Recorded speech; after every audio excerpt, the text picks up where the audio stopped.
Pernahkah Anda merasa sholat 5 waktu seperti kejar-kejaran dengan kesibukan? Terkadang, di tengah tumpukan pekerjaan dan notifikasi ponsel yang tak henti berdering, ibadah berubah menjadi sekedar rutinitas menggugurkan kewajiban. Kita terburu-buru, melafalkan doa tanpa makna, hanya agar bisa segera kembali pada urusan dunia.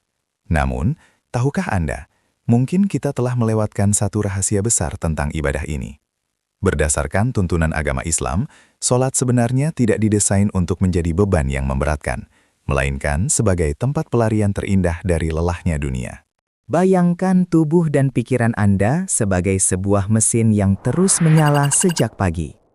Tanpa jeda, mesin itu akan memanas dan akhirnya rusak. Menurut ajaran agama ini, wudu dan sholat adalah proses pendinginan tersebut. Saat air wudu menyentuh wajah, ia tidak hanya membersihkan debu fisik, tetapi juga meredakan panasnya emosi dan kekalutan pikiran. Ini adalah momen transisi yang sangat indah, sebuah persiapan spiritual untuk melepaskan sejenak segala atribut duniawi yang seringkali membuat pundak kita terasa begitu berat dan tegang. Di dalam hiruk-pikuk kehidupan modern yang penuh dengan tuntutan, kecemasan seringkali menjadi teman sehari-hari. Berdasarkan ajaran agama yang mulia ini, sholat 5 waktu adalah sistem detoksifikasi jiwa yang paling sempurna. 5 kali sehari, kita dipanggil untuk menghentikan segala aktivitas, memutuskan koneksi dari masalah dunia, dan menyambungkan kembali frekuensi hati kita kepada Sang Pencipta.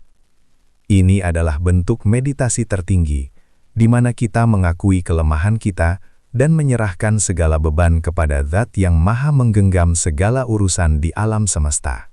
Sejarah mencatat, melalui berbagai literatur keagamaan, bahwa Nabi seringkali meminta untuk diistirahatkan dengan sholat. Beliau tidak mengatakan, mari selesaikan sholat, agar kita bisa beristirahat, melainkan jadikanlah sholat sebagai istirahat kita. Pergeseran perspektif inilah yang menjadi kunci utama.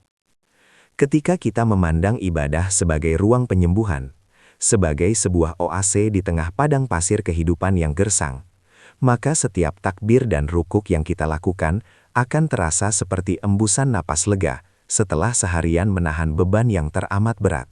Bahkan dari sudut pandang ketenangan batin, gerakan-gerakan dalam sholat dirancang untuk membawa kedamaian.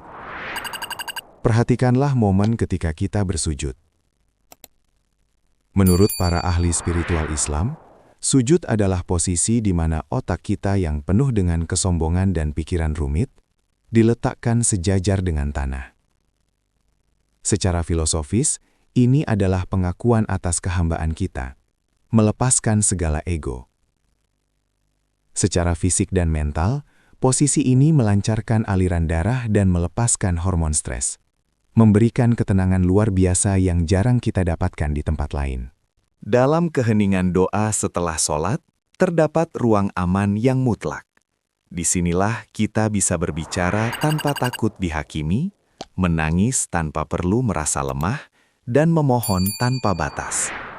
Berdasarkan kitab suci, Tuhan selalu dekat dan mengabulkan permohonan hambanya yang berdoa. Dialog batin tanpa suara inilah yang menjadi esensi dari penyembuhan jiwa atau healing sejati. Tidak ada psikolog atau terapis yang bisa menyamai ketenangan ketika jiwa manusia menyadari bahwa ia tidak pernah sendirian dalam menghadapi kejamnya badai kehidupan modern ini. Efek dari istirahat terbaik ini tidak berhenti ketika kita mengucapkan salam. Ketenangan yang kita bangun di atas sajadah akan terbawa ke dalam aktivitas kita selanjutnya. Bayangkan Anda kembali ke meja kerja atau kembali menghadapi rutinitas harian, namun dengan hati yang sudah diisi ulang, baterai jiwa yang kembali penuh. Masalah yang tadinya terlihat seperti gunung yang tak tertembus, kini tampak lebih kecil karena kita telah menyerahkan hasil akhirnya kepada Yang Maha Kuasa. Inilah keajaiban dari jeda yang bermakna. Maka, mulai hari ini, mari kita ubah cara kita memandang sholat. Jangan lagi jadikan ia sebagai balapan dengan waktu, melainkan jadikanlah ia sebagai pelukan hangat di tengah dinginnya dunia. sebuah waktu eksklusif antara Anda dan Sang Pencipta. Berdasarkan tuntunan agama, jadikanlah ibadah ini sebagai sebenar-benarnya waktu istirahat. Karena jiwa yang lelah tidak selalu membutuhkan tidur yang panjang. Kadang ia hanya membutuhkan sujud yang panjang dan tulus. Selamat menemukan kedamaian sejati Anda di setiap panggilan azan yang berkumandang.